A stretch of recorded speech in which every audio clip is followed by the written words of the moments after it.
I'm going to request you all to recite and read these 3 du'as at least 100 times on a daily basis. The first one, La ilaha illa anta subhanaka inni kuntu minal zalimin.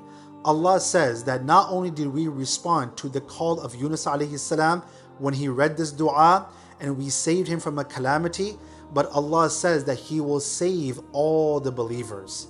Number 2, this dua is a very powerful dua, Hasbunallahu wa ni'mal wakil, which means that Allah is sufficient for us and He is the best disposer of our affairs. And finally, sending our peace and blessings upon Rasulullah sallallahu alaihi wasallam.